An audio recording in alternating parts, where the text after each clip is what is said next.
me and say, well, in Florida, just let me land. A city in Florida has a higher. You just gotta let me land, right? So I don't care Republican or Democrat. So Republican or Democrat, I don't really give a fuck. I kind of like Trump because he's just like he's a businessman. Nigga, Trump don't like you. Nigga, Allahu Akbar, nigga. I can care less, yo. Allahu Akbar, it shouldn't be that personal. Trump it shouldn't be that personal. None of y'all, because y'all broke. Y'all not even up there with Trump. This ain't got nothing to do with white and black, nigga. This is about poor or rich. What are you talking about? And it shouldn't. I'm trying to get rich, and I can get richer with Trump. Okay, so we're not having a conversation. I can get richer under Trump. Right, so it shouldn't be this personal, right? So you have to understand things for where you're at, right? So I'm from Florida, born and raised, right? This is a Republican state. It should be led by Republicans. Why? Because we do the best on the Republicans, right? So this one crazy thing that some Democrat leaders just try to shoot down. And I'm kind of scratching my head. Why? So why would the governor, which is a Republican, want to end property taxes, but then some Democrats don't think that they could benefit from not having property taxes? See, that's when I see that politics is a bunch of crock shit, right? Because the rich Democrats that are in politics, they're not true Democrats. They're not struggling. They're not trying to get by. They aren't the American people who they represent, right? These people can pay their property taxes with a swipe of a pen, with a swipe of a card, right? Why are they so cocky and pompous that they will let their party affiliation? Are you saying? Oh, I'm going to end here to let you know what I'm saying. You're making your listen, sir. But now sir, I'm not you're wrong. Hold on, you're wrong. So my thing is, you still haven't said how I'm wrong. Listen, I don't know is it the zestiness or what it is that make you want to argue with me, but I'm just trying to land. Understanding what you're saying, okay, because so just let me land. Your submission is that but you're stuttering. You have a list. Can I land? Absolutely nothing to do with. Can I land? Time to. Why are we here doing this here? This is I don't know why he's doing this. This is weird. We are a company here with Scott and Adam, and this is their room. Like, what are we doing here? Right. So Trump.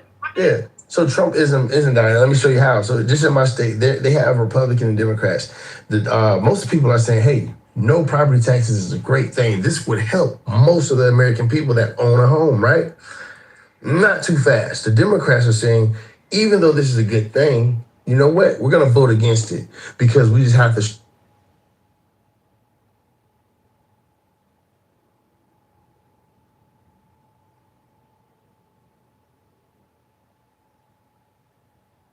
Here's a clue to your I don't know. Yeah. If you don't know because you didn't think that you had to investigate or inspect, what if you left a gap of your lapse of judgment? Like, in other words, like put the money in the foundation, so there's this settlement issue with the house. There's issues. Oftentimes, having seen that the bank side is the liquidation event is an expense, not that you get 40% of anything. You get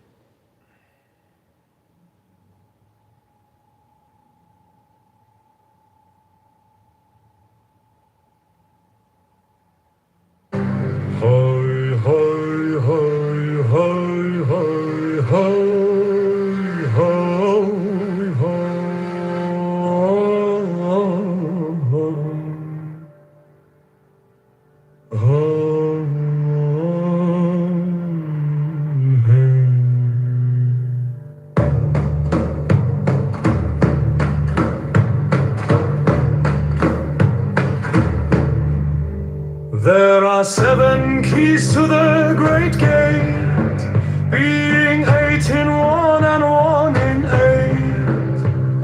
8. First let the body of thee be still, bound by the cerements of will. Corpse rigid thus thou mayst abort the fidget babes that tease the thought. Next let the breath rhythm be low, easy, regular and slow, so that thy being be in tune with the great sea's Pacific swoon.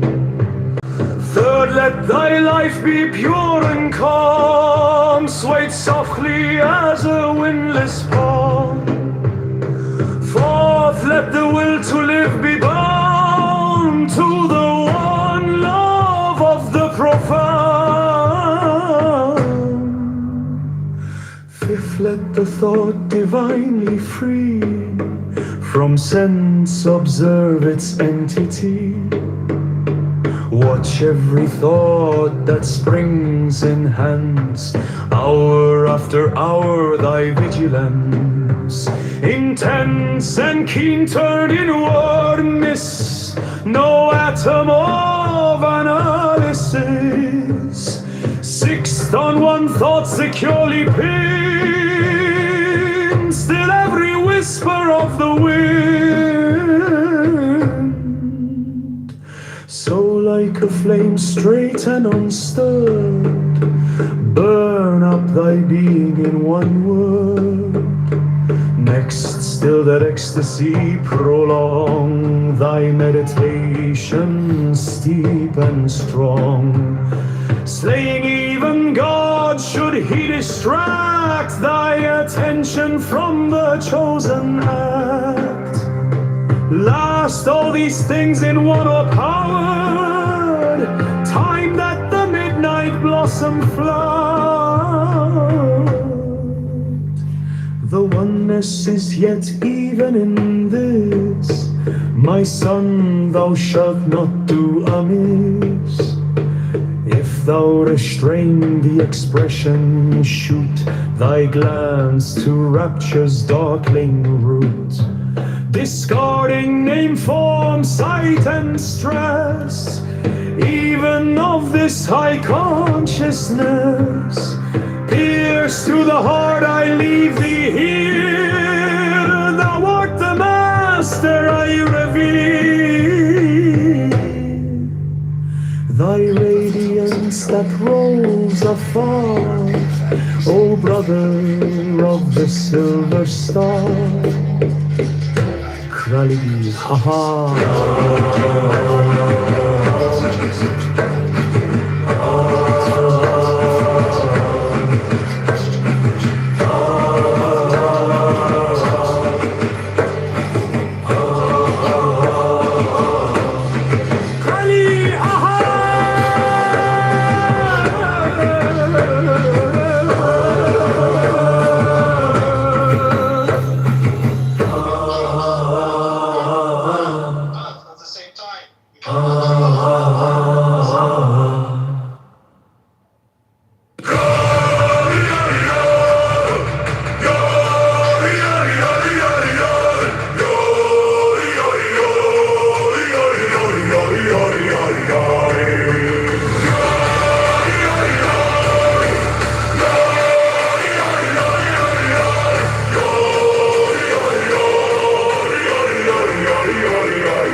Pam pam pam. I am a man. Do as thou wilt, as a great God can. Oh Pan, yo Pan, yo Pan, yo Pan, yo Pan Pan. I am awake in the grip of the snake. The eagle slashes with beak and claw. The gods withdraw, the great beast come. Yo Pan, I am born to death on the horn of the unicorn. I am Pan, yo Pan, yo Pan, Pan, Pan. I am thy mate, I am thy man. Goat of thy flock, I am gold, I am God.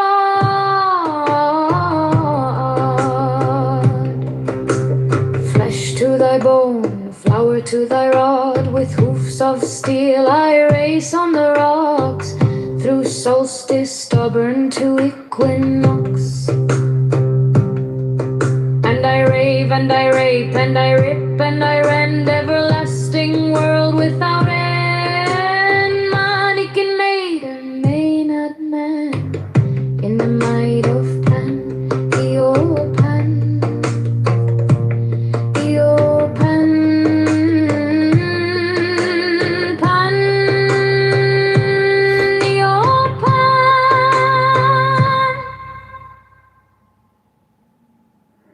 There are 7 keys to the great gate, being 8 in 1 and 1 in 8. First let the body of thee be still, bound by the cerements of will. Corpse rigid thus thou mayst abort the fidget babes, the teeth, the thought.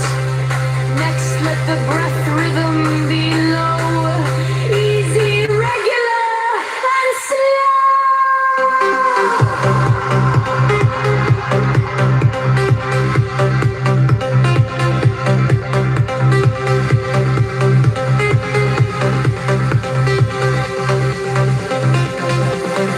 So thy being be in tune with the great sea's Pacific swoon.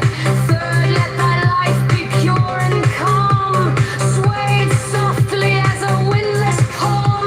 Fourth, let the will to live be bound to the one love of the profound. Fifth, let the thought divinely free from sense observance entity. Watch every thought that springs in her. Hello? So he seems to be able to pick the candidates that he wants, and that selection power seems to be diminishing somewhat based on the primaries. I think that's what we were talking about. His approval ratings are low now, mostly I would say because of the economy and the war. So if those are aspects of Trumpism, the power to pick candidates and even pick winners. That's not true. And well, I think that's what Trumpism is: the power, his popularity, and the state of the economy. Is always what motivates people to pull a lever in the voting booth. I would say that he's got difficulty on those three measures. Now, what's his name just came in the room? What are you calling yourself today? Alistair? Pepe came in the room. Do you guys want to be heard? Yeah, I'd like to offer a prayer for America and for Donald Trump. Okay, what's the prayer, guy? Almighty God, Master of the universe, Rabbono Shel Olam, please empower Donald Trump, give him more courage, more strength, and more joy to remove all the lawbreakers, all the illegal alien invaders that have invaded the United States of America, and give Donald Trump the power and the strength and the glory to conquer the IRGC terrorists and liberate Iran. And Almighty Father, Master of the universe, give Scott, Kent, Jones, and El Normo, and even Adam more happiness and more joy today, this beautiful hump day. It's Camel Day, ladies and gentlemen. It is Wednesday, and I pray that all the people in the audience have more joy and more strength, and you have more fun on Clubhouse. And if you hate Donald Trump and you have Trump derangement syndrome, I hope you go to the gym today, read a good book, and realize you are a faggot retard. I'm crying. Now, thank you so much for that submission. Happy hump day, everyone. Now, really quick, I just want to make a very quick submission. First to coming earlier, and then to the title, the topic of the room. Pro, whatever his name was, said that I was lying earlier when I made the statement that the South generally has a lower cost of living compared to other states, especially California. And then he tried to submit his response and say that I was lying because a city called Miami has a high cost of living. Now, mind you, I didn't say every city in the South has a lower cost of living compared to California. But what he chose to say is, well, since Miami has a high cost of living, that no, what I was saying was wrong. And in fact, the South has a higher cost of living because Miami has a high cost of living. Now, mind you, he also made the comparison to California. Now, even the Miami, why would you compare a city to a full state is really asinine to me. I don't really understand how one would be able to do that and without understanding what they're really talking about, because everyone knows that the South, living in the South, is generally more cheaper than the rest of the United States of America, than the other regions. So with that being said, that was my submission. Now, in regards to the title of the room, is Trumpism dying and why?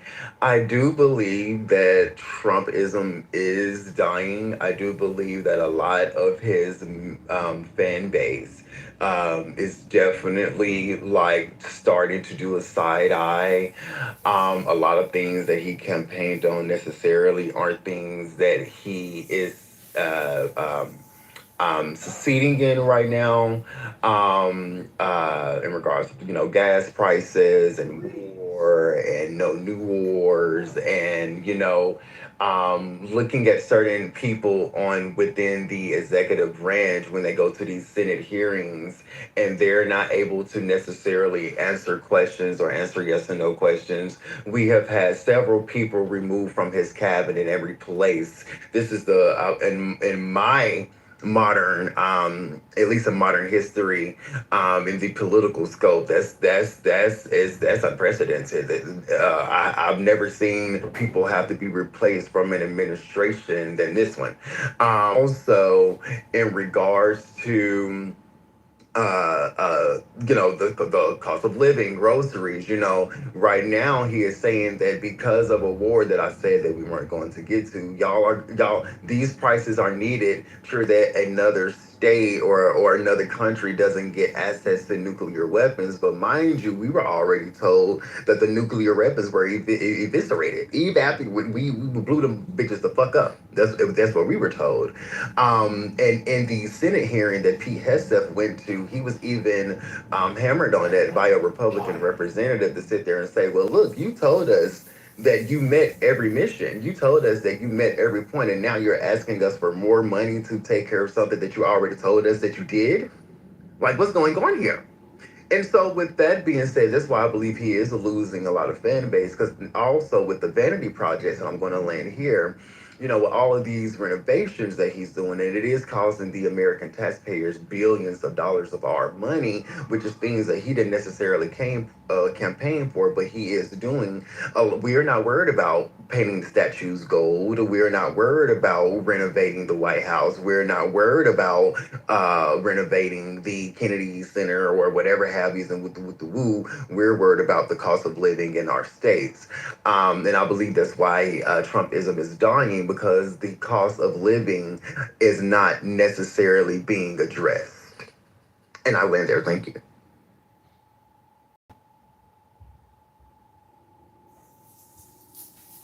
That was pretty good. I mean, from a Trump, I don't know how many Trump voters. I might be the only one on stage, but yeah, there's a portion of us that of Republicans that did vote for Trump who do. Yeah, I mean, I'm definitely no longer. I don't really have much of a positive view of Trump or his performance. I think that what he did with Iran was a total stab in the back to a good chunk of his base. He promised no new wars. It's been a fucking disaster. The economy hasn't really gotten any better. I mean, and I thought it was ironic. So like they're cutting like SNAP benefits and food stamps for like poor people. Most of these people are that get these benefits are working mothers. And of course Medicaid. And I think it was last week he said, well, we got to cut down the spending on those things, because we got a war to pay for. To me, it's just like. That is it's just so. I just remember him in his McDonald's uniform and him driving this fucking garbage truck, trying to look like he's like, a man of the people. And he just basically just shat on those people. He just took a big shit on you and on all of those people that voted for him. And I don't know. I don't see how the irony here. I think he's a traitor. Pepe, isn't the irony here that he's the first Republican that's won Hey, Pepe is in the building. He's the first Republican that's won people under $50,000 in income in years. It's kind of screwed them. Yeah, and that's why I feel really bad, for these people. Just, how's he America first? What did he do for the people who voted for him? Nothing. He's made himself a lot of fucking money. Made it, I'm sure all of his rich buddies are happy with his presidency, but and Jared Kushner in particular, his son-in-law. But I just think he's at this point he's just gotten obscene. It's just one fucking grift after another with him. But Pepe, as a guy on the right, who do you look to for the future? I mean, who would you see who would fill the Trumpist void for you? Because you need some sort of future movement for the party. Where does that come? I really don't know. I mean, Marco Rubio to me it's a question how much he would mirror the neocons of the past, which I'm not really the biggest fan of. JD Vance, I don't even really know what he thinks, what his vision would be as a president. So I don't know who would be the next man, for the job. It's way too early for me to tell. Yeah, I mean, I think Rubio. I wonder. Okay, if Trump's approval ratings continue to drop as they are, will we have Trump fatigue? I mean, will anybody associated with the nomination, associated with administration, will that just be cancerous? Would that be like something you don't? And I wonder if the future is you go just outside DC, you go outside MAGA. I mean, if I were a Republican right now, I'd be looking at someone like Spencer Cox, right? Here's a guy that's conservative but nice. He's not acerbic. He's not rancorous. He's somebody that's, he's going to be in my state in a couple of weeks, sharing a stage with Josh Shapiro, talking about bipartisanship. So, I mean, maybe you go that route.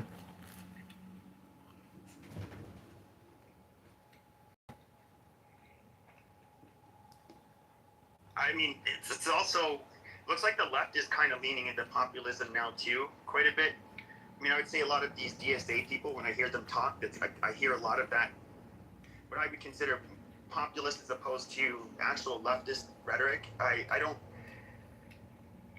even know. I don't know that. Trump is just so unique, especially in comparison to other Republicans. It's just I don't know where we go from here. You go to the gym, you read a book. Besides, you're a 1990s self-professed Democrat. I've made the comment that if you were to look at Democrats in the 90s, a lot of them would be to the right of me, even in many areas. That's the truth. How can you get more further right than a Nazi piece of shit? Be nice. Be nice. I mean, I think Trump has done a really good job on the culture war. And I think the nation remains behind him on this, specifically on removing things like DEI, anti-Semitism, bias from the media, critical race theory being removed from the military. These are all things on which I think America supported him. I'm just giving the other point of view, as well as immigration. We wanted to get illegal immigrants out of the country, and he's doing a good job at that, although he's a little heavy-handed, I won't deny it. It's not the most compatible. Well, is it easy to do law enforcement? It's not. What's that? It's not an easy job. And all the people, you've seen the rhetoric actually, in my opinion, go down against ICE. It was really over that young woman in the minivan and that other guy who had his pistol. That was the flare-up. And there will be more flare-ups. It is a dangerous job removing illegal aliens, especially the dangerous ones. And they should be saluted. They shouldn't be doxxed. They shouldn't be attacked. And in my opinion, all these people filming them and trying to dox them and cause them harm, if you do that, you should be arrested. Those law enforcement agents should arrest you on the fucking spot, and you should be charged. Hello? And in many cases, they do. Right? No. You can't impede an officer conducting his or her duty. That's true. Well, look at that guy Jake Long, who goes to these Muslim events and protests, and he gets physically attacked and beaten. The police don't arrest the people assaulting him, which they should be. So we have a major problem where we have this double standard where you can't go and complain and protest if you're considered Islamophobic. It's all a giant fraud, and we need police to arrest people that attack people. Stop letting these Muslim anti-protesters who are violent people get away with physical assault. Arrest them. Attack them. Well, I can't tell what portion of what you're saying is trolling. But again, I'll repeat that I think Trump is actually doing a really good job on the culture wars when it comes to, and I think more needs to be done. Like, you shouldn't have to sign a loyalty oath when you apply to college, which is what a DEI oath is. Also, I mean, DEI is one of those odd things like transgenderism. You notice, by the way, he's done a good job, speaking of which, you notice he's done a good job on transgenderism. That people aren't even talking about it anymore. He's did a good job in expanding drilling and the fuels, which is good for the economy. So, I mean, we should talk about the good and the bad that Trump is doing, I think. Of course, most people get freaked out by a war, and those who oppose Trump are dining out and making the most of this war, because it's easy to be against war. Everybody is against war. So if it comes to war and the old standby, it's the economy stupid, meaning people just have a feeling that they can't afford their lives or that prices are going up. I think much of this comes from the fallout from the pandemic and from pumping tons of money into the economy during the pandemic so that people could get by, but we did it a little too much. So we had more money chasing fewer products because production was down, and that's the definition of inflation. So if he really needs to figure out a way to deal with this. I see that housing costs have been going down. I checked a few major cities, and I followed NPR, National Public Radio, on this. Obviously, they are anti-Trump. So the next thing that has to happen, and he's been fighting for this, and the Fed's been resistant, the next thing that has to happen is interest rates have to go down. That's something that he's always wanted. If interest rates go down and things become more affordable, then I think Trumpism will still be alive. Whatever Trumpism is. I think Trumpism is whatever he's thinking at the moment. Let's see, who did we not hear from? Michaela, I always enjoy hearing from you, and often you're quiet. No criticism intended, but what's going on? Yeah, I think that mainly the people who are complaining about the economy, it's because they don't support the war. They don't support getting rid of nukes in Iran. And that's why a lot of the reason prices have gone up is because of gas going up. So because what going up? Gas. Oh yeah, Price yeah, of yeah. gas. Yeah. So transportation of everything. So I still support Trump. I mean, he came into office. It was mainly on the promise of the illegal alien stuff. The first term, it was anti-abortion for me. So I support what he did, and I know a lot of Minnesota people, and they're very naive liberals, and I can see them getting out there and getting in the way of police and thinking they're all virtuous. It's a naive, silly group of people. Anyway, and they were targeting, criminals. When they were going into those neighborhoods, they were targeting criminals in Minnesota, in Minneapolis. And those people blowing their whistles and alerting neighbors, to the fact that ICE was coming, that was really, really bad. That was illegal, I would think. So, anyway. Well, since you're a satisfied customer, if I may characterize you in that way. Yeah. So why don't we talk about what you agree that Trump has delivered? Because you mentioned abortion.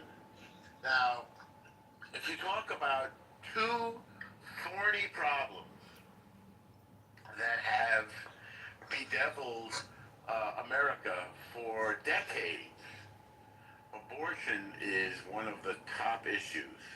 And Trump did something that no other president seemed to be able to do, going all the way back to 1973, which I remember vividly, Michaela. You're not old enough to know this, but I am. Oh, yes, I am. I know, I'm teasing you. I remember so vividly, 1973, I was at Brandeis University, and I was very young. I was a little bit of a prodigy, so I went there at the age of 16. And a girl from my dormitory had to take a plane flight to New York to get an abortion because abortion was illegal in Massachusetts. Now, she wasn't my girlfriend or anything like that. I had no role in that. But nevertheless, that's how recent, it's only, half a century or so. It's actually more than that. About half a century. That women in Massachusetts couldn't get an abortion, basically. Now, against all odds, Trump, and there was some luck involved in this, right? Trump was able to appoint 3 Supreme Court justices. Not many presidents have had that opportunity. And those 3 justices tipped the balance, as I think many people knew they would, and they voted to repeal Roe v. Wade. Trump appointed for the room, if you don't recall, Gorsuch, Kavanaugh, and Amy Coney Bryant, ACB. So, Norma, that resolved one of what? do you think 3,000 abortions a day is too much at the price of 100,000 abortion or $1 billion plus a month? Do you think it's too much? in the country? Yeah, as an industry, it's considered an industry at 90,000 babies a month and at 12 billion a year. That's an industry of death. Well, I've never considered your question, but I mean, I am not a Catholic person, and I'm not a big anti-abortion person, but many people are, and I respect them as they respect me. I'm more of an agnostic on this. But I do believe in a woman's right to choose.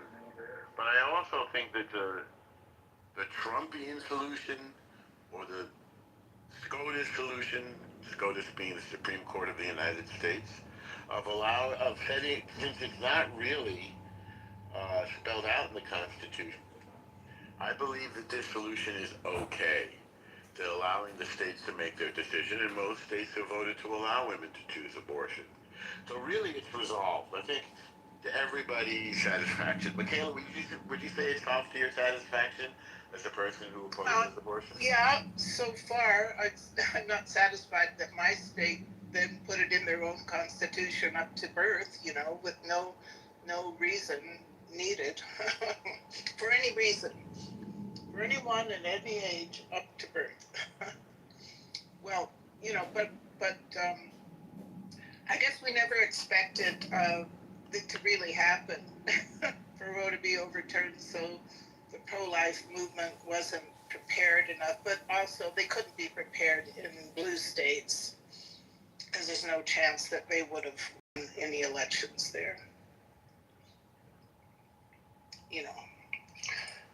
But yes, I am satisfied. It was pretty bad to have that in the U.S. Constitution. That was pretty bad. But it is 1 million abortions a year still. It's not. He mentioned 12 million or something. It's about 1 million. I don't think the number has decreased much because it's gone to the pill now. It's become even more normalized. Oh, just go take the birth control, take the abortion pill. Yeah. So people aren't focusing so much on the gruesome details of pulling the babies apart, all that stuff. The women just go home and have miscarriages in their toilet. So.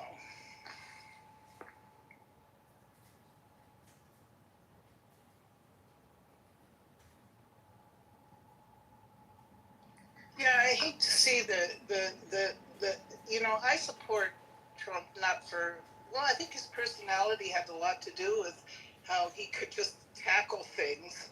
I don't think other Republicans would have dared to tackle things the way he did, or the way he does. And I think we needed that.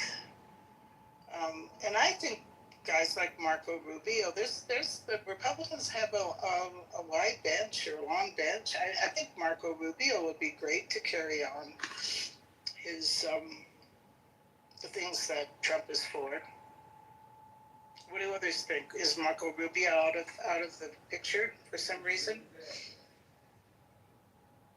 Hello? I mean, I wouldn't say that. I mean, there's nothing bad about the guy whatsoever. He is especially when it comes to foreign policy, he's a very knowledgeable person. But don't you think, Pepe, he gets tagged with this war? I mean, he's sort of the face of the security establishment. And if this war continues to be unpopular, I just wonder if the branding is just bad for him. The branding. Yeah, perhaps. Thomas Sowell's, big thing is limited resources. And that's what the DSAs are, why they are so low IQ and why they're incompetent and incapable of actually running or managing our country. And that's why Pete Hegseth is going to step up and probably run for POTUS, J.D. Vance, Marco Rubio. We have patriots in the waiting that will continue Trumpism. Trumpism will never die because Trumpism is America first. These socialist, communist, fascists, and they are fascists. They're not just socialist communists. They are fascists. They will never, ever get the reins of government or ever be in control of anything significant because we have a Praetorian Guard in this country known as the CIA. There are lots of patriots from West Point and other military academies that will, in my opinion, take care of the problems. Hello? If Hank Seth runs for president as a Democrat, I will campaign for him. I will give money to his campaign. I will actively work to promote that candidacy because I think we would win about 6,000 states. We would win. I think that would be. I think we would. I could not imagine a bigger dream candidate for the Democrats than Pete Hegseth. I think we would. It would be the biggest Democrat electoral college win I think that we would see in a long time.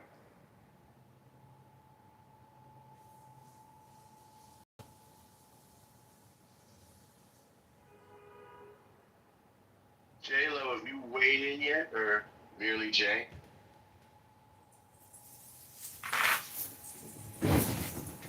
J-Lo? Hello? Yeah. Okay. Well, can I ask a new question? Is it related to the topic? Yes, directly related. The national interest expense is now over 100 billion a month. It's 1.4 trillion plus a year, which is more than supposedly our military industrial spending and our Social Security Administration spending. So my question is, if you believe in Trumpism or America First, you're not necessarily for international, the banking industrial complex, which is where most of this money is going. So if you believe in America, isn't bankruptcy the inevitable future, and then we restart? Hello?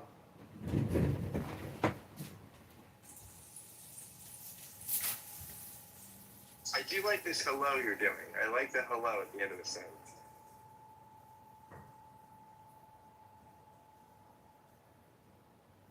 When you say hello to somebody, do you say hello and then hello?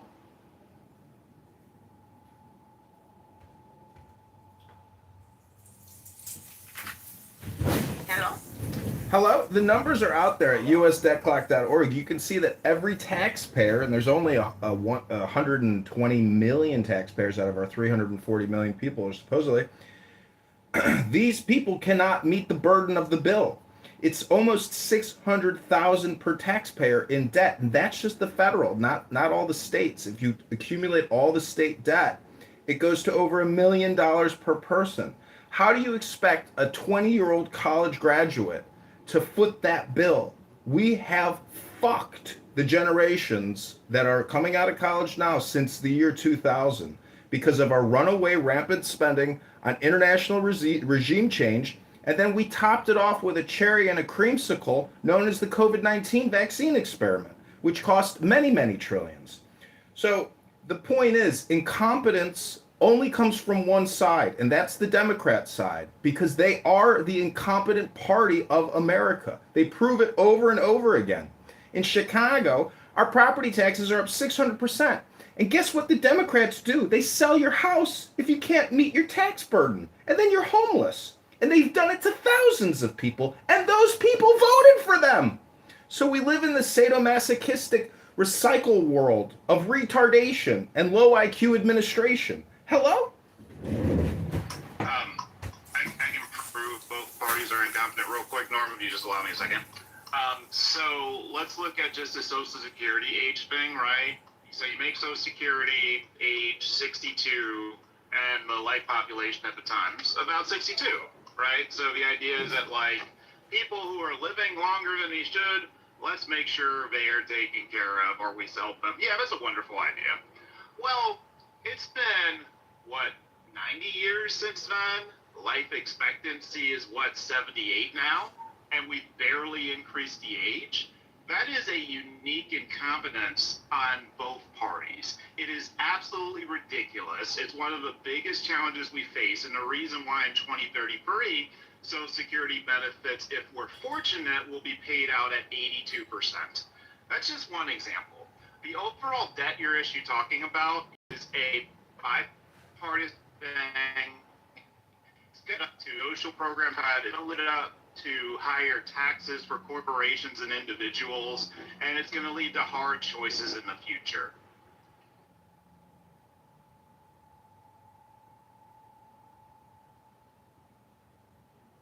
CEO, I missed a part of that, and I'd like to hear more.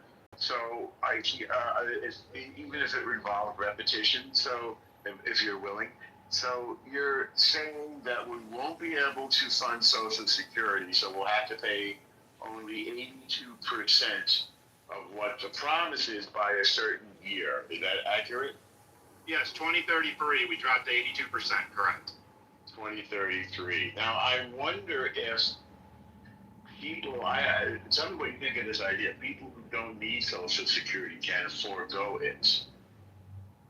Doesn't that seem both workable and fair? No, they pay into it. So you can't tell them we know that. Into something for 43 years and then say, you don't really need it, so we're not going to give it to you. That would lead to all sorts of lawsuits. Well, it might lead to lawsuits, many things do, but it's no less rational than paying people less of what they were promised. It's a little bit of that what those who need get, and those who don't need to get. Well, it's going to ironically lead to the sort of thing that people hate, which is like, what's the government going to do? We're going to let in more immigrants eventually, right? Because you're going to need more people who are feeding into the system so you can pay the benefits. So there's an irony in all of this, right? We're just basically... Wait. We're off topic here. We're off topic. Now we're on immigration. No, it's tied to Social Security. It's tied to Social Security. But it's not tied to the idea that people who don't need it can forego it in order to save it for those who do need it. Yeah, but who's going to volunteer for that? That's altruism 101. That's not an insurance policy, El Normo. That's altruism, not an insurance policy. Okay. You can call it whatever you want, but it might solve the problem. And then what do you do, Norm? You say anyone who is over $1 million in net worth doesn't get it, or like just give me an example of your standard. What standard we use? Just make up one for sake of the conversation. Okay. Let's say we prioritize people who are below the poverty line. That's a criteria we use for other metrics. Okay. So first, the money goes to those who are below the poverty line. Okay with that so far for you? How far below the poverty line? Then we go up. What's that? I'm just saying it's an arbitrary position. We'll go piece by piece. This is okay, officer. Let them go piece by piece. This is fine. Yeah. Go piece by piece. Yeah. So we go to those below the poverty line. Obviously, they need it. Next, we go to then we break it up into increments. Next stop, people who are say 20% above the poverty line. And we figure out, this might be what they end up doing. And we just figure out at what point people can live without Social Security. Seems like a good solution. Well, they just removed. They literally just cut $25 billion a month in monthly spending from the SSA and removed 12 million illegal recipients of SSA funds. That would be one step. Oh, you mean SS? Social Security Administration. They just removed 12 million people from the payment rolls, and it was over 25 billion a month. I'm going to put the link in the chat. Please hold.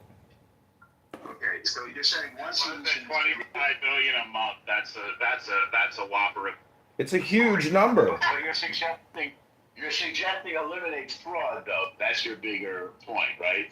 Well, the people who were receiving it were over 110 years old. It was in the millions. I'm going to put the link in the chat. Please hold. You're saying cutting fraud will get us part of the way there. Of course. Absolutely. No, it won't. Here's the data. Social Security is 99.6% efficient. The fraud rate is 0.4%. Norm, how many human systems do you know that only have a 0.4% failure rate? Where are you getting that statistic from? Multiple websites. Well, give us what? Security Administration, GSA. Okay. Multiple according to the Social but here's the Security. problem. Hang on. Okay. Hang on. Wait. I want to stay with one thought at a time if we can. So according to the Social Security Administration, right? The fraud level is low. So what is it? 0.4? 0.4, yes.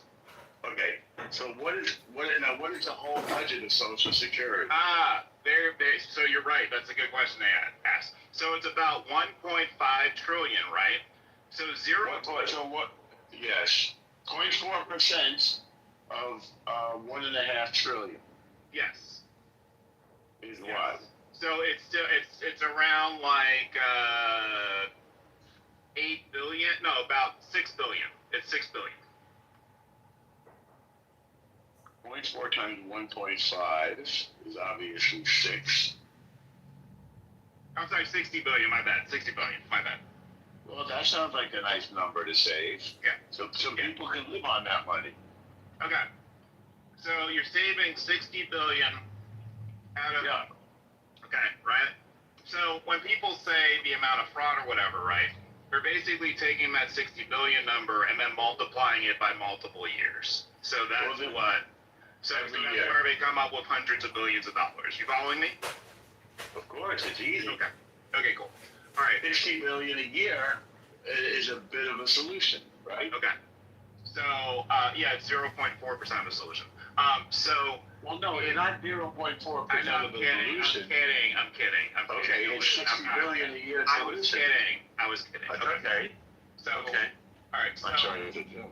if the idea is that you're going to be paying 82% in 2033, right? Let's just be conservative and say at that point it's $2 trillion you're paying out. Well, I'm not accepting the number of 82% in 2033. Well, that's what the current projections are according to the CBO and other sources. I understand that, but I understand you're saying that, but I'm not accepting that automatically. Okay, that's fine. So let's just take it. Let's just take it as a hypothetical. If you want to use a different percentage, we can. Okay. Let's say that we're concerned that we're running out of money to fund it. That I'll accept. Okay. That's fair. Okay, that's fine. All right. So if that number it's 1.5 trillion now annually, let's say it's roughly 2 trillion by 2033. Okay. 18% of that number is about $360 billion. So we have figured out a solution of that 0.4%. So that gives you 60 billion of it. That's the idea, right?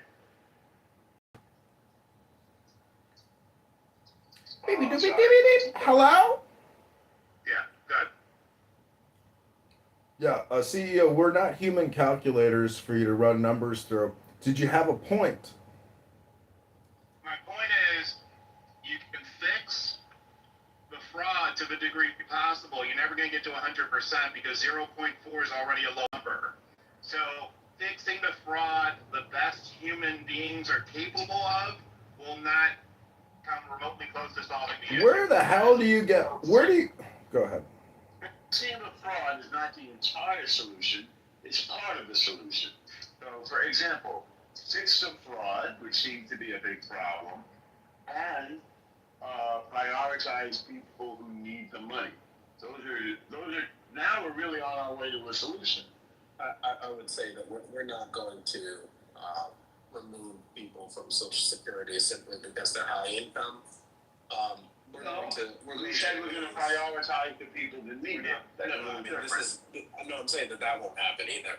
Well, you're saying that won't happen. You're one guy. Well, so if you say it won't happen and I say it will happen, they're both about equal weight. What will end up happening likely is we will increase the FICA cap. We'll remove the FICA cap, right? If you make over $185,000 a year, you do not pay Social Security tax on any dollar you make over that.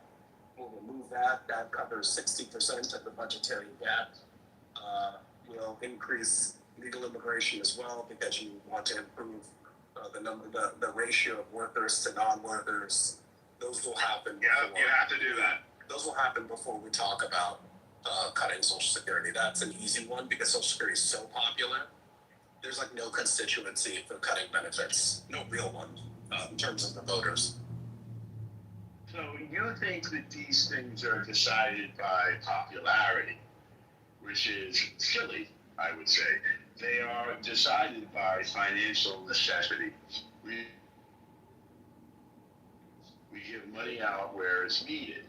So if somebody has, if there are those for whom Social Security is just top exchange that falls between the social cushions, then it seems to me that there's good justification for limiting their Social Security. Yeah, but I think what he's saying is right that it's unpopular, right? The old people vote, and I've heard people that don't even need Social Security say, "I paid into it." Right? It's not viewed as an entitlement, which in some ways it's not, right? So there's this sense in which I paid into it, I want it, it's not fair to cut. I think it's politically unpopular. I think it's not something nobody wants to run on cutting Social Security because the seniors vote. You can run. We're not talking about running on it. We're talking about solving the problem. Yeah, I'm just saying it gets hard to solve though because to solve it, you need to legislate, right? And to legislate, something has to be politically viable. And I just think you can screw young people with debt. I'm not saying it's right, but you can screw young people with debt and deficits because young people don't vote, right? But the AARP, they get their people out. That's why Social Security is very tough to reform. And wealthy people vote at higher rates than even regular old people. So yeah, they're not voting to cut Social Security. No chance. If you were high, Rich people have no constituency, but rich people also have a determinative constituency. You're literally arguing against yourself. There isn't a population looking to cut Social Security of any number, right? Because a top earning family, 2-income households this year, 100K from Social Security, right? They're not. There's very few people who are turning their nose up at 100K. It's not. This is not cutting Social Security. This is saving Social Security. They won't vote for this either. Norm, the closest you're gonna get is increasing the age, right? So that's the closest you're gonna get. I don't even think you can do that because most people can't. Well, you guys are just making stuff up, right? No, we're talking about political will, right? Right. And so the issue is that if you're a member of Congress and you vote for limiting Social Security for people who make X amount, you are voting to limit your campaign donations and your ability to win your next election. So I phrased it a different way. I say you prioritize people who are below the poverty line. Which means you have to deprioritize someone. So I agree with you. I understand what you're saying. What you're saying is, listen, let's break down what you're saying. How about welfare benefits, CEO? Are we deprioritizing rich people from welfare benefits? That's right, Medicare too, Medicare.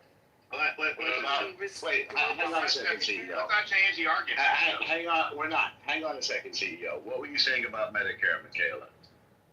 Yeah, I mean, we're all paying for Medicare, but it's the poorer retirees that can get it, right? Tell us more about what you're saying. I don't know what you're saying. Well, Medicare is for poor people. We're all paying for it. But we know that in advance. But we know that in advance. Medicaid. I'm sorry, Medicaid. I'm sorry. All right, so let's keep thinking about that.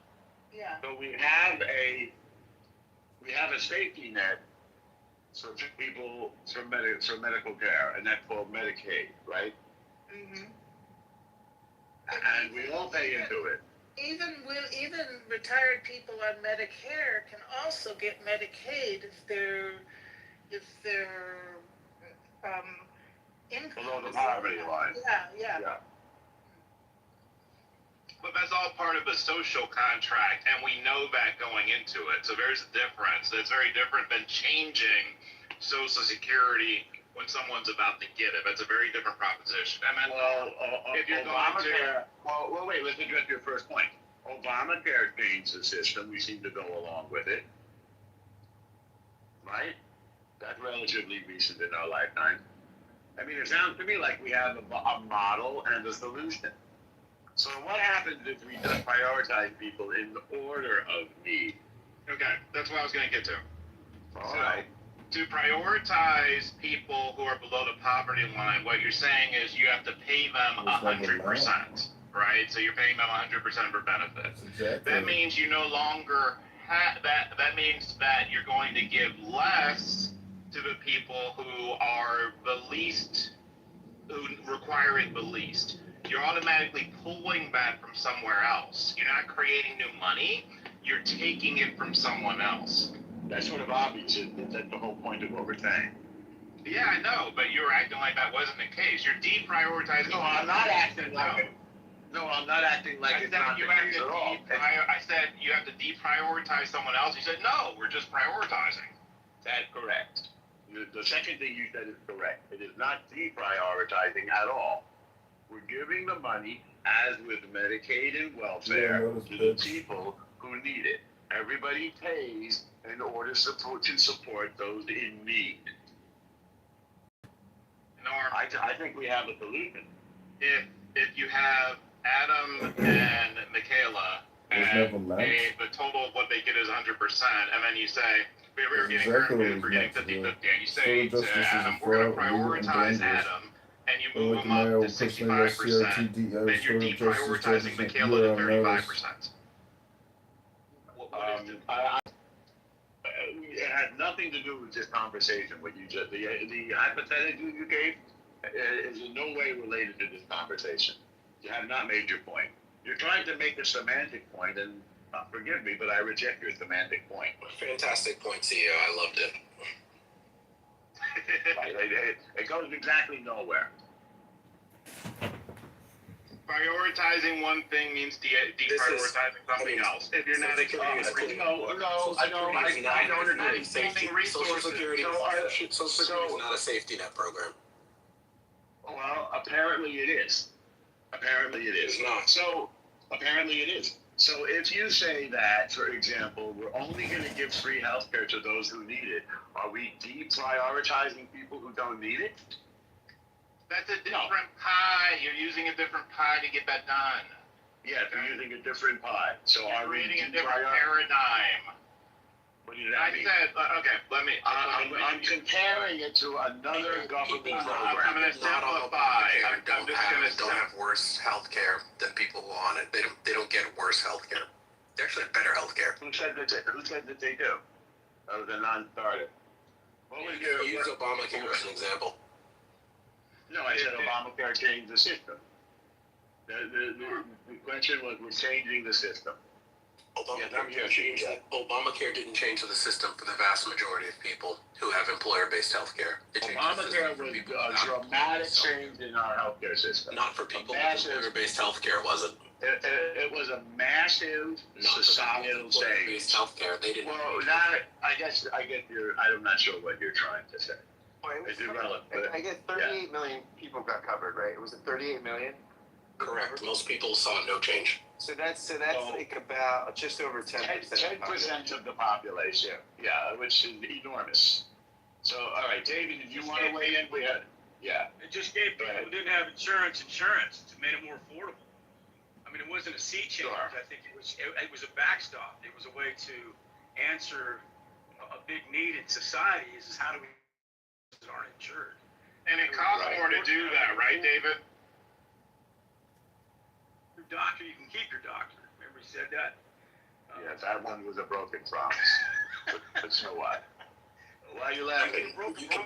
You can take my Social Security from my cold dead hands. At the end of the day, the United States just has to prioritize, the systems that they've already been legislated, and make sure those are funded. And if they have to increase them. But, the fact of the matter is, as the United States becomes more in debt, there's going to have to be some give. There's going to be some clawback of these benefits, unfortunately. And you're already seeing it with these SWAT cameras. Take these SWAT cameras, for example. This is just nothing more than a money grab by cities to write tickets without police officers involved, right? These cities are broke. My parking in Santa Monica jumped from $3 to $10 overnight, and these businesses don't have any tax revenues to pay them anymore. So at the end of the day, Norm and others in the room, is that the United States has to find a way to stay richer, to prioritize spending that needs to go in the right places. The military, you got Hegseth asking for $1.5 trillion. And what are we getting for that other than a bloated bureaucracy and boats that don't have food and servicemen and women that are suffering, you know, in the high seas? I mean, we're not seeing. Well, what we're getting is the greatest. Let me answer that question. What we're getting is the greatest military in military history. The biggest and most by a factor of 100. The most impressive and powerful military and best funded military in the history of the military. Did we have that 2 years ago? I would say, what's that? We've always had. I don't know. Yeah, that's what we're getting there. That's what we're spending to get it. But El Normo, biggest isn't always better. We're saying to keep it, not to It's get the it. motion in the ocean that counts. All right, don't be a troll. So David, we're talking about It's the motion in the ocean that and now counts. if we're going to run out of money, like I think we estimated 2035, and Not run out of money, lower paid benefits. well, we will no longer be able to fund it by 2035 fully. So I think, well, why not prioritize the people who need it most? In other words, those people who are below the poverty line. That seems to be a workable solution. What do you think, David? Well, you've got here's the problem. You've got so your demographic norm is owning all the wealth right now. Thank you. The baby boomers at the top are owning. I'm not a boomer. I'm not a baby boomer, but if you say I own all the wealth, I say thank you. Okay, well. Share, Norm, share. Exactly. Stop hoarding. No, Yeah. The point is, you got all these baby boomers are sitting on untold wealth. You know, a lot of them, not all of them are wealthy, of course. I don't want to generalize, but you got baby boomers that are living off pensions and they're getting Social Security on top of pensions, and they don't even need this Social Security really. And then they got big bloated 401ks and a lot of equity in their properties. Most of them don't have very much in their 401k, to be honest. Well, okay, well.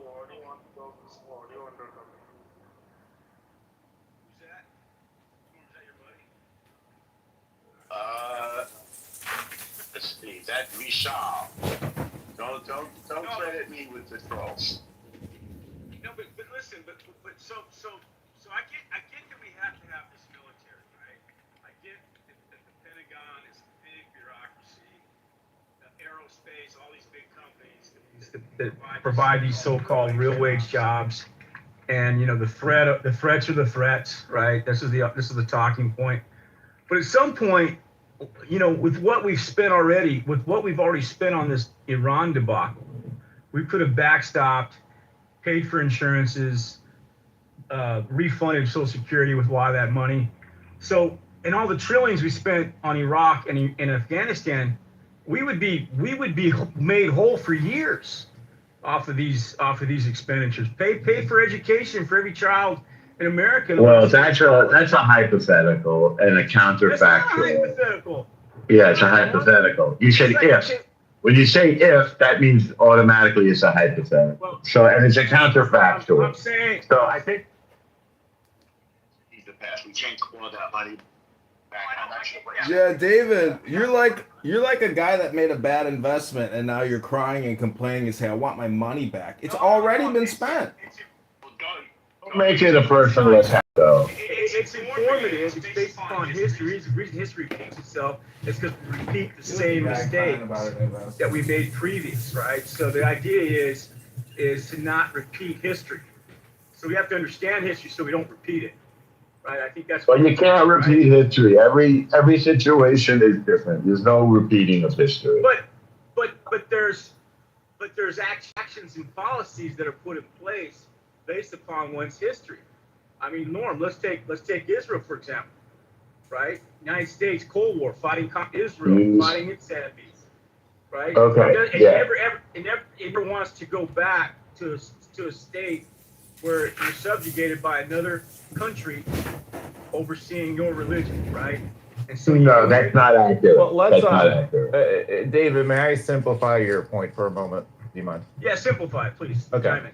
So My apologies, history. Norm, if I didn't land No apology call necessary. Thank you, Dave.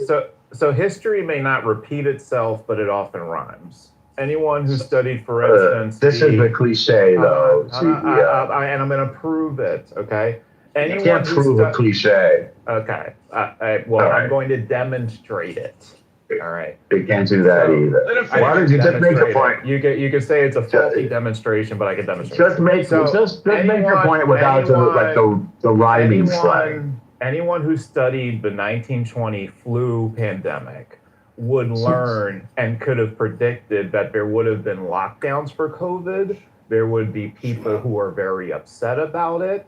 There would be a lot of misinformation out. So there was nothing new that occurred under COVID versus the flu pandemic, with the exception of there's larger media and larger social media. And so I'm sure we can find parallels and differences. I don't know. There's a lot of core parallels. So the parallels are very important, and I just named them. Misinformation, lockdowns, people whining about it and not obeying. Those are three big parallels. They're sort of unrelated, and I don't think we learn anything from that. I'm saying you could have predicted all of them. Hello, moderators. Moderators, I would like to. Moderators, I would like to add that Brad, if he's still, or Viking in the chat, put a link to what the Social Security Administration has done, which has saved hundreds of millions of dollars over the next coming years, because they actually used the master death file that they keep. And so they cross-referenced, and what I found interesting is this master death file has the statistical significance of 2020, 2021, 2022, 2023, while the country was mass administering the COVID-19 vaccine. And you can see the statistical increase in morbidity during these years. The question becomes, is it the vaccine, or was it the COVID-19 vaccine they cooked up in Wuhan that created the increased statistical significance in morbidity? Hello?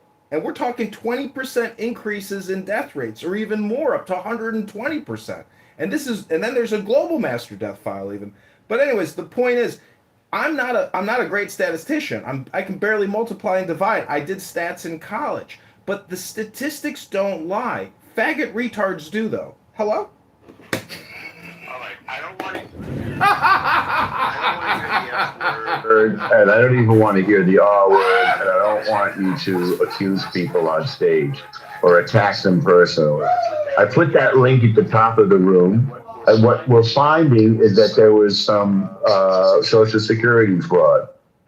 One figure we had was, I believe it was 60 billion. That was from CBO. I'm sorry, it's actually 6 billion. I calculated it wrong. My bad. 0.4% is 6 billion.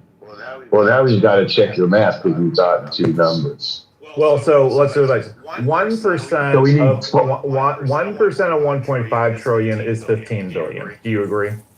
So let's make it easier. 10% of 1.5 trillion is 150 billion. 1% is 15 billion. Okay. So 0.4% would be 6 billion. Okay. Yeah. I would just say cutting Social Security is to have this fight is like manna from heaven for Democrats. There will be nothing that they relish more. Absolutely. Well, that Republicans are looking to push your grandma off a cliff. It's just. Do you remember the Paul Ryan ads, Adam? Yeah. Remember when that Paul Ryan? But see, this is the difference between words and reality. Gentlemen, that's why I say the F word, R word, to prove that words and reality are different things. And when you say Democrats, this is a gift from heaven. When we say we have to have austerity, again, there are limited resources, and Democrat socialists, they are just propagandists espousing lies and misinformation through complicated words or through basically what I would call communication hypnosis. It's not the reality. There are limited resources, and you can't just inflate your way out of it. Look, we're bailing out Japan. We can't. The country is already completely broke 100 times over. Hello? This is why Democrats love it so much. I'm trying to get in here wherever I can. One second, mister. One mic.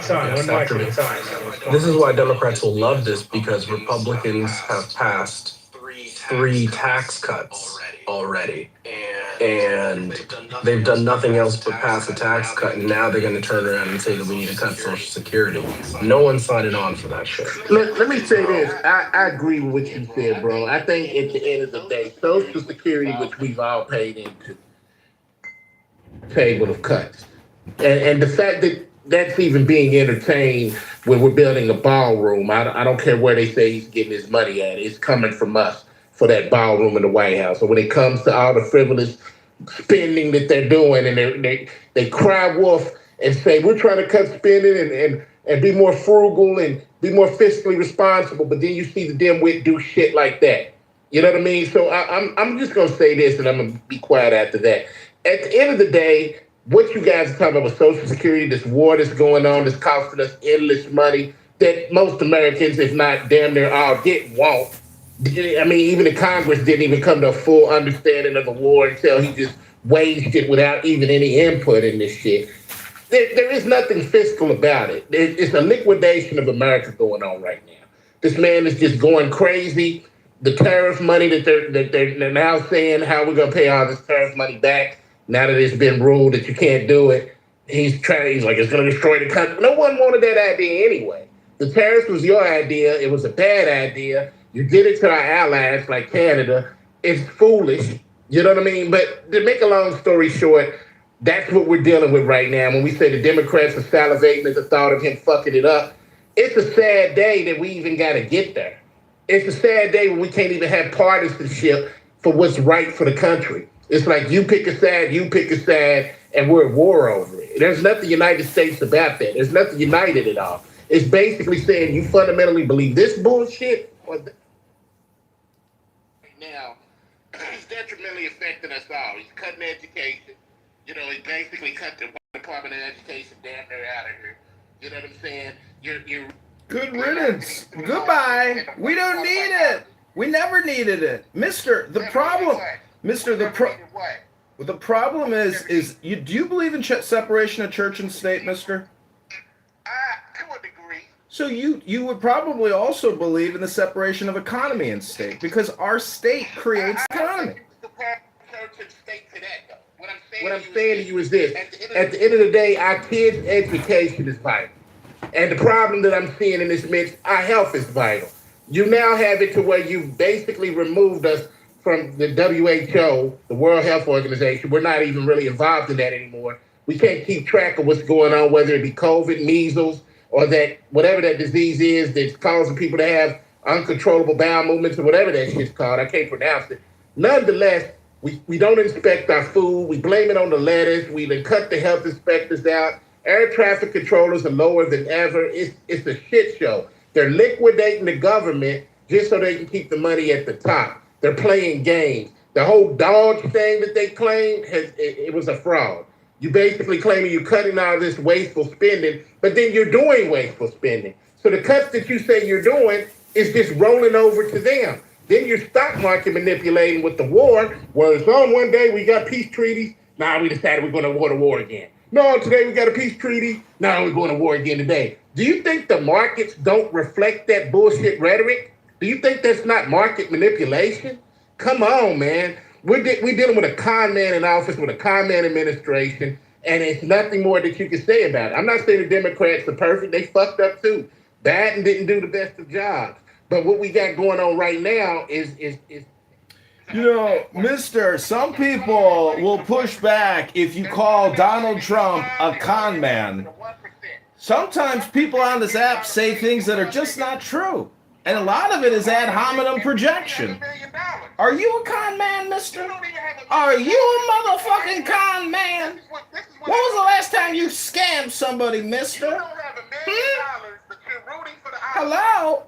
You don't know me. You angry. I can't argue with you. You angry. Leave me alone. You angry. Leave me alone. I can't argue with you. Hello? Hello? Hello? Well, I will say that the big beautiful bill is not beautiful, but it is big. Hello? Hello? Hello? You angry. I can't argue with you. You can't argue. It's facts. You Leave me alone. Hello? Listen, the big beautiful bill is not beautiful. That puts future tax liabilities on the individual income tax filer. That's not right. We need to repeal the big beautiful bill. Hello? Hello? I can't argue with you. You angry. Leave me alone. Hello? How is the big beautiful bill benefiting you? I can't argue with you. You angry. Leave me alone. Hello? See, that's what you do. You troll when you can't ask the question. The big beautiful bill is a future tax liability deferral program. It's for individual tax filers to put their hard work, their best effort into paying back the national debt. Mister, I can't argue with you. I'm going on mute. You got this. Hello?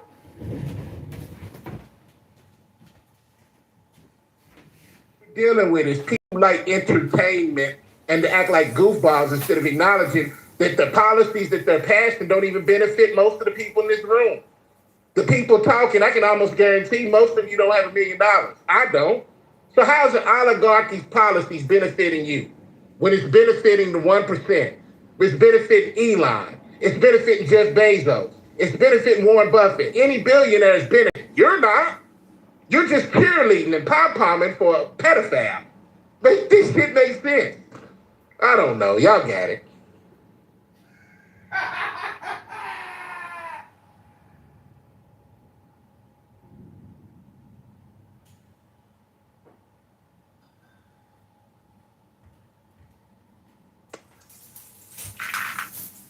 Yeah, y'all can keep on rooting for your sexual. I can't argue with you. You angry. Listen, ladies and gentlemen, the only thing you have to fear is fear itself.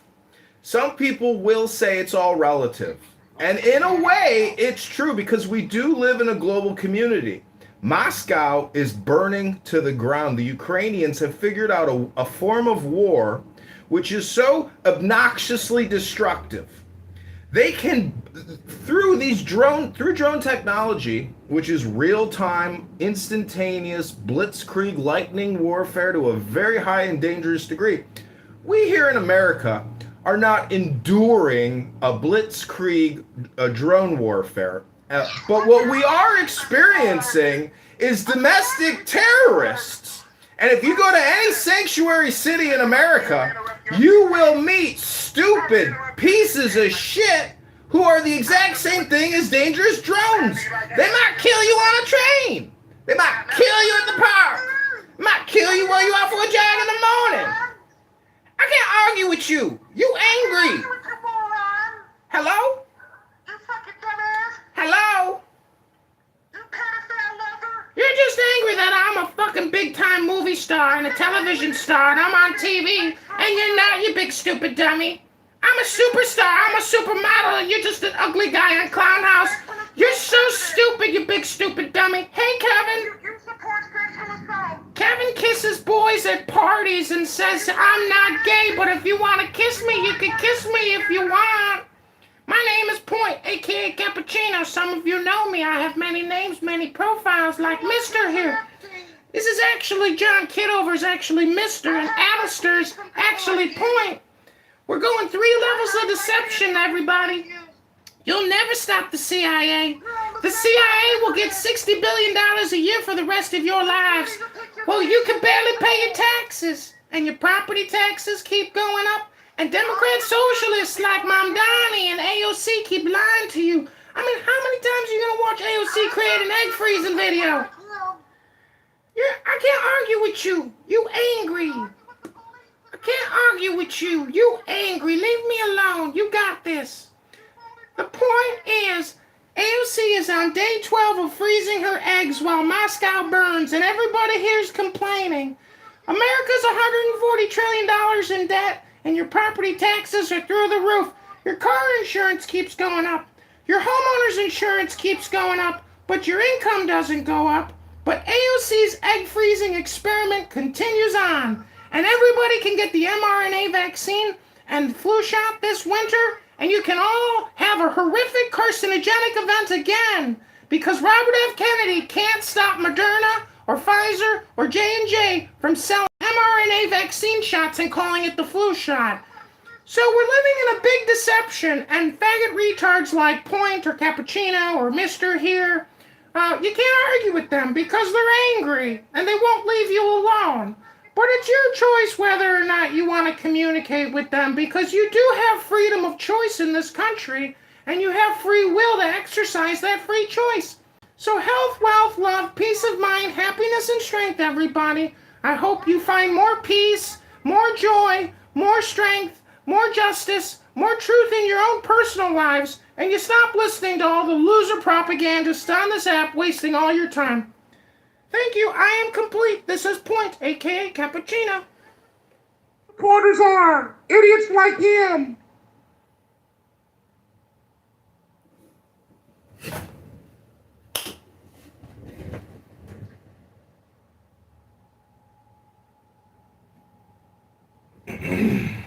I haven't heard from you personally, G. You have a contribution to make?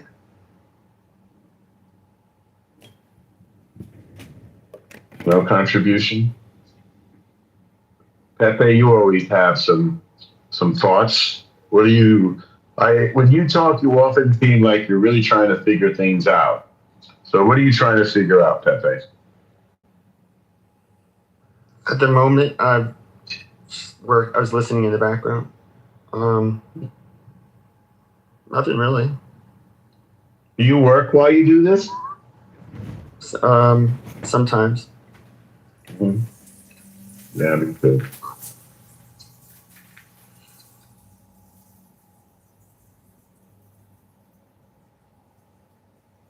Scott, have we exhausted this? Or are we gonna get, is it gonna get a new life?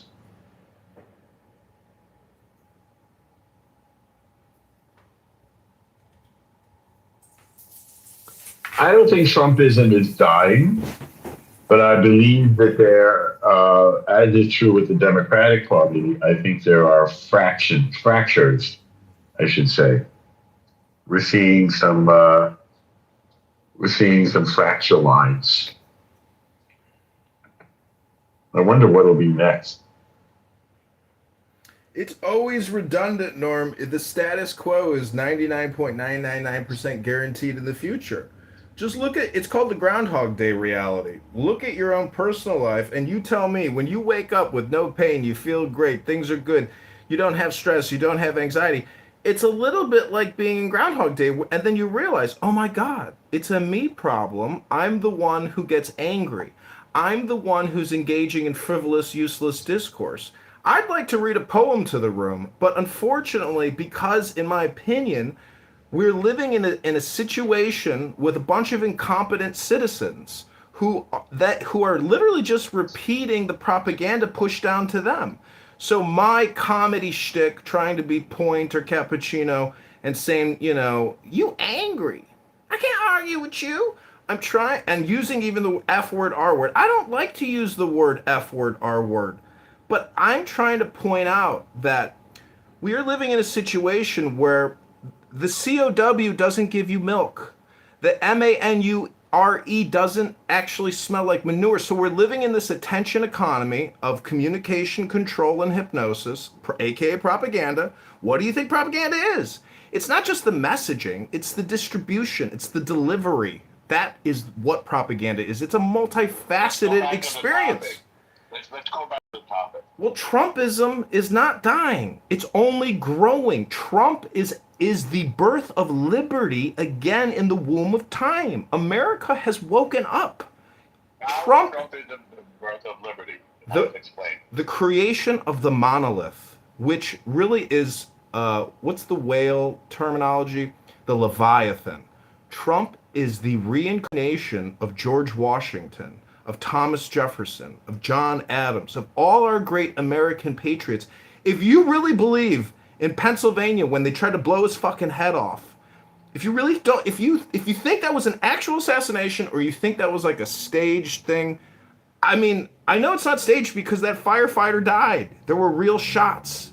But that fucking guy did get up and say, fight, fight, fight, after he had his ear nicked which is like a fucking miracle that he survived and he has thrived and he's in the White House happy. And he brings the lifeguard who saved that little boy and he calls out CNN. He says, "You are fake news, bitch." Like, Trump is not afraid. It's just beautiful. We have liberty in the White House. We have the manifestation of the Statue of Liberty, that woman with the shining, fiery wand. That's our Trump. He survived. And do we even know who tried to kill him? We don't.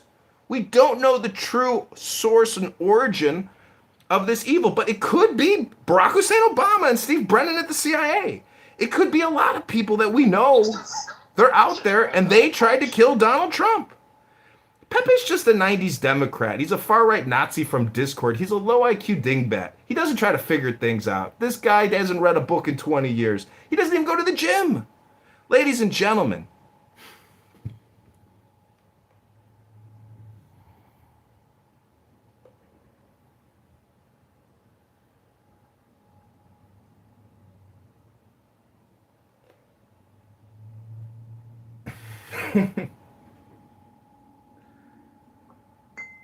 I weigh in on Trumpism.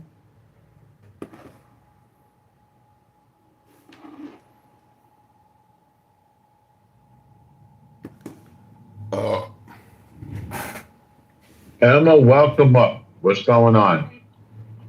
Hey, Norm.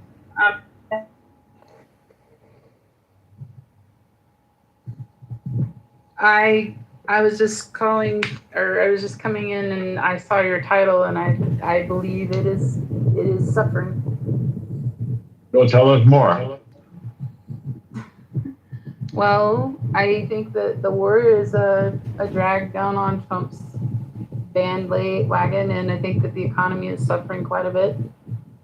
And I think Trump's group was way too focused on tearing down everything the Democrats did without paying attention to whether that it was something useful for the people. I think that's Wait, say it a little more slowly. Say it a little more slowly. He did everything that the Democrats did. Is that what you said? I said what I said is that they were too focused on tearing down everything that Biden and the Democrats had done, and they weren't focusing on what was best for the people. All right, let's go through what he did. What did he undo that wasn't best for the people? I'm not going to go through this list of things. Well, name one. You made a very broad statement. You said he was too focused. I made a broad statement because every single chance that they find something that the Democrats have done. Okay, what's an example of that? They attacked USAID. They attacked. Okay, so USAID. Go slow, Emma. USAID was not a Democrat thing. I didn't say it was a Democratic. I did look. That's a no. You said that he undid whatever the Democrats did, and I'm looking for examples. Trump is the president of Israel, not America. Many examples. He is attacked Biden's SAVE plan that was for like the loans, all the student loan stuff. That was a program that was. Well, that was defeated under Biden. I know it was done under Biden. That's what I'm saying. It was defeated under Biden. Trump didn't undo it. It was never done. No, he attacked these things. He attacked it. Before he was president. No. Look. I'm looking. They are consistently in the Trump camp. They're consistently attacking everything to do with Democrats. That's their main. Give me an example. Let's hear. So, for example, what did they're like? The Democrats do this. The fake news does this. They're attacking these institutions. They're attacking these parts of our. They're not making like statements that are for specific things. Quite frequently, they are attacking just because it is Democrat. Just because it is related to immigration. Because it is. Well, isn't that something that everybody wanted? Was less illegal immigration? The thing is that it's not the attack that's coming is not coming based on the choices that are best for our American people. In my opinion. Don't you think eliminating illegal immigration is best for the people? I think that approaching problems in the order that they are most important to the American people is paramount. No, And I no think disagreement that's a there. mistake. But you made a different statement. You said No, I he's didn't. attacking. Yeah, you did. You said he's just attacking everything the Democrats did, He is. regardless of whether it's good for the American people. So I said, give me an That's example. true. Okay, so He does we that. started with immigration because that's the big thing that he ran on, and it seems like we all agree that illegal immigration is bad. So what he did is good for the American people, getting rid of illegal immigrants, right? But he's not just getting rid of illegal immigrants. That's not Agree. the only thing that's happening right now. Agree. Let's go to another thing that's happening then. Let's look at another thing he's doing. How about no tax on tips or Social Security or overtime? Good for the people? Well, no. That has a, by the way, that has a cap, y'all. That has a cap. You know, Emma. Unlimited. It's not unlimited. I want to say it's the $25,000 cap, but fact check me on that. Emma, do you think Trump is pro-America? I mean, don't you think Trump is America? That he loves America and he wants to save and rejuvenate and make it more abundant for Americans? Hello? No. No. I don't believe that.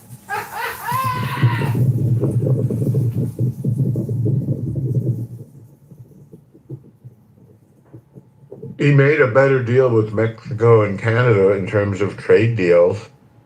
That seemed to be good for America. He got the NATO nations to increase their contributions to NATO.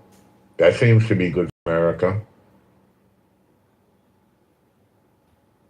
Is a qualifier word for you right here, and that is very important to me.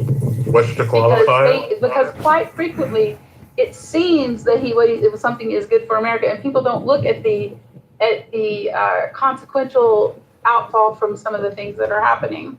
Okay, let's get back. What's the consequential outfall of no taxes on tips, Social Security, and overtime? What's the bad news about that? Well, he made that overture, but then he cut Medicare for people that they were depending on. Like it doesn't help if someone gives you an M&M when they take your whole, dinner. I'm sorry, I wasn't aware that Medicare was cut at all. Yeah, well, I hadn't heard. It was not. It was not. Medicaid. I know this. I can tell you what. SNAP were cut. Medicaid I can tell you what I do know, that Trump put restrictions on Medicaid and Medi-Cal, in that it was, you have to, if you're going to be on Medi-Cal or Medicaid, I'm going by distant memory, that you have to prove that you've been applying for work and or working at least 20 hours a week or something like that. You guys can fact check me on that one as well, but he hasn't touched Medicare. You know, at this point, I'd like to get back on topic, which is Trumpism dying? If so, yes or no, why? And unfortunately, I think the previous speaker has kind of led us down a little path where I'd like to get us back to the mountain, which is, what is Trumpism exactly? Is it America first? I haven't led you down any path. I just came in less than 5 minutes ago and was commenting on what other people were talking about. I haven't led anybody down any path. Stop thinking so much about yourself. I'm talking about Emma. You're the one that said the prior speaker, and I was the prior speaker before you spoke. He means the lady. The lady. So, I would just like to submit that this app is like a butterfly effect, and for many years, I believe this app and the people here have helped influence the way the situation has developed, which is Trump and Bobby Kennedy in the White House, and young Augustus Palante and his wife, who ran that crazy house preservation of the human race was really America first, the preservation of America. Because if you believe that American values and American philosophy is one of the preeminent, most beautiful and wise and intelligent philosophies on the planet, you would know that we are a beacon of light for the rest of the globe, which lives in darkness, in tyranny, in Islamic fascism, in polygamy. And personally, I'm not necessarily opposed to polygamy, but I am opposed to what Steve Appel engages in, which is child grooming and talking to teenagers about their buttholes. And I'm against what you are all about is lying. Misstating the truth like you just did.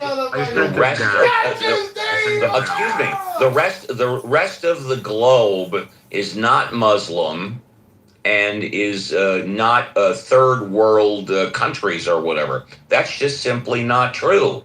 In fact, a majority of the globe is not what you just described it as.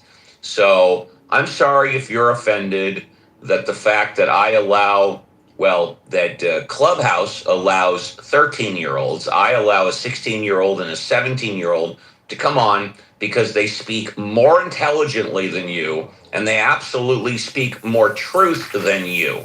So I'm against your constant lies and bullshit. Projection Mirror says what?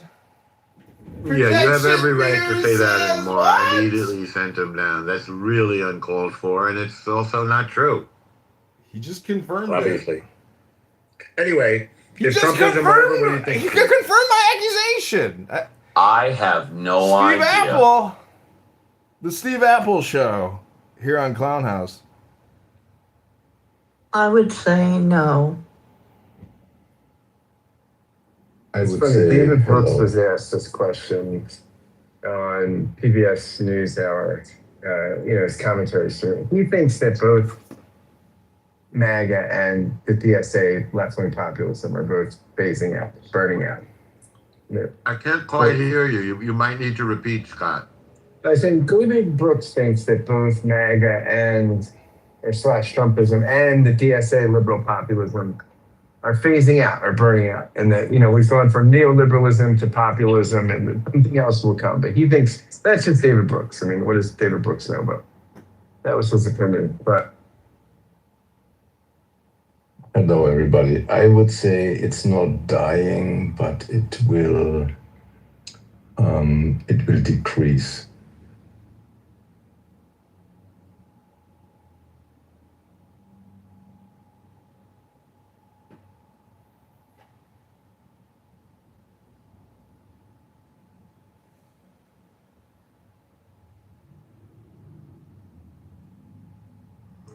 Well, Trumpism is coming more into focus, or at least for me.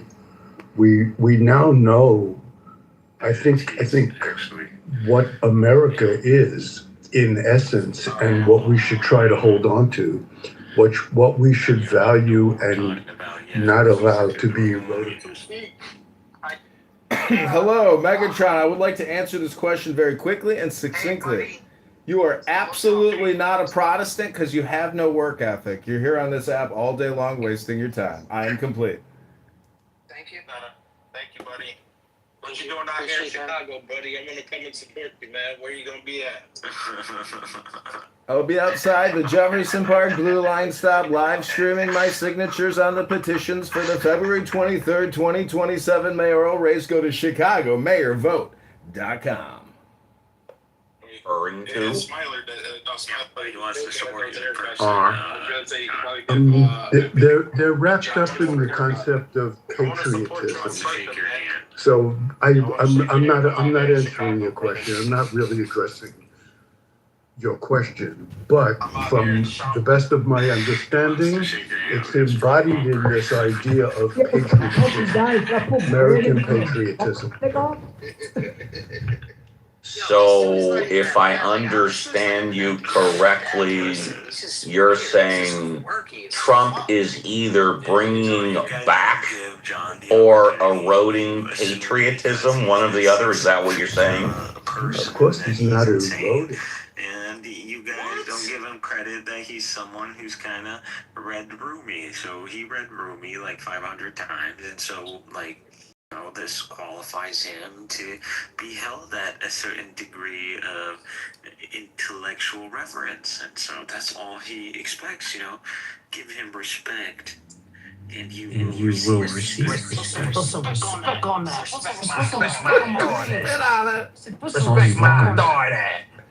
So he's going to continue to lash out on the world if the world doesn't gracefully or graciously provide him with the grace of respect.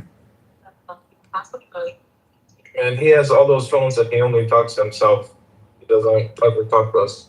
So this guy's gonna run for mayor. He's gonna run for Congress. He's gonna run for Senate. He's gonna run for president until someone fucking tells John Actually, what the fuck. You know what's a is better up. spot? I'm gonna cut this stuff outside. Yeah, Stop cut that making shit fun of the outside. system. I'm cutting that shit outside. Hey, bro, what happened, bro? All right, let's see. Okay, fine. Hey, John, when you win mayor, will you take an EP on the Goyen?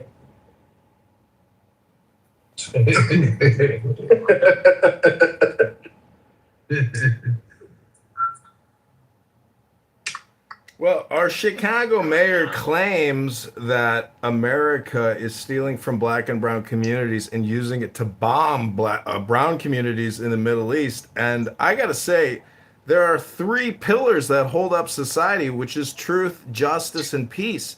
And the enforcement of the law and security is universal. Everyone here in this room doesn't want to be a victim.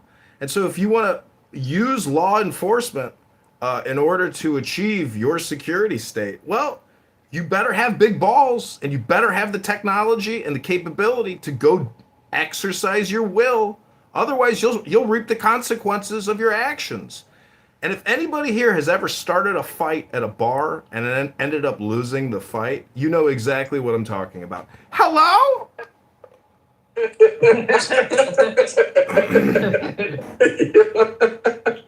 Oh, stupid. I think someone already shook his hand, Smiley. Yeah, I lost a fight at a bar, but I also got snaked. Yeah. I think I got beat up every time I fought. I don't even know if I've ever won a fight in my entire life. Anyways, there's a thought I wanted to complete. Yeah. The existence of Christians and the persistence of Christians in the discussion over the ontology of God is probably divine providence to highlight us and keeps us discussing that God is a personal being. So Christendom, in a way, and the reality of Muslims might be a blessing in disguise. Because without this tether, it's seems like the human mind in trying to understand the scale of God somehow feels that the person of God is a factor that can be, considered a value of one. So, you multiply times one, it's not, Well, you could say that the attention. To get out of the equation of God. Well, the problem is a COW doesn't give you a glass of milk in the morning. We have this word attention economy, which is basically actually the source gathering problem. We don't have real people doing real things. We have people just watching videos all day. That's a slave population. We've morphed the plantation into the cell phone, and people can't stop engaging with the cell phone. It doesn't matter what variety of engagement it is. You gotta keep these niggas busy. If clicking your phone was productivity, everybody would be a fucking millionaire at this point. But there was a company called like mypoints.com or something back in the day where if you would click an ad, you would actually get a share of the revenue. And so now that's how it should be, right? And so all these Democrat socialists don't realize that, like, if you wanted to legislate income through the platform, That could be one solution to the affordability crisis. Hello? Base economy, because any impact that you generate will be attributed to you. So it might be through financial. Oh, hold on, some white ladies coming to talk to me. I gotta be nice. Gotta stop that shit. I kind of have an idea of where Nargis gets some of our ideas now since John popped in the room. I didn't even know that lady was in the room. She's still in the room? And I don't know. I walked into that Muslim room this morning and she was beating the crap out of those Muslims. I had to step in and defend them. I was He's like, just lashing out because I exposed them like Jesus exposed the Pharisees. Yeah, I'm not saying that they were at your level, Mikhail. And then I brought Nicodemus from among them, and he testified against them. Is that spelled with an F or my slave master's wife left. Yo. Is it Nicodemus or is it Nicodemus? Nicodemus. The problem with Nicodemus is that he's only in John. So what? So I don't know. We don't have any.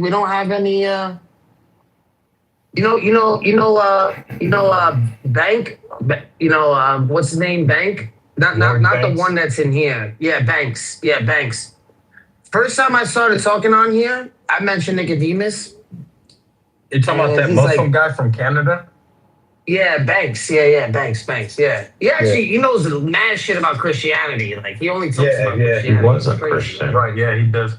Bro, this guy I was arguing with this guy. I think Banks used to be a Christian. He knows more about Christianity than most Christians. Yeah, because he was a Christian. Yeah, he knows about. I was arguing with him one time, and this nigga like offered to fight. But Banks isn't really strong. Like he's stupid. So I mentioned He's a Nicodemus terrorist, once. that's for sure. I mentioned Nicodemus once, and he's like, "Yo, give me any evidence that Nicodemus is so real." I don't vibe with him. And I was like, "What do you mean?" And then he put me down, and he's like, "Come."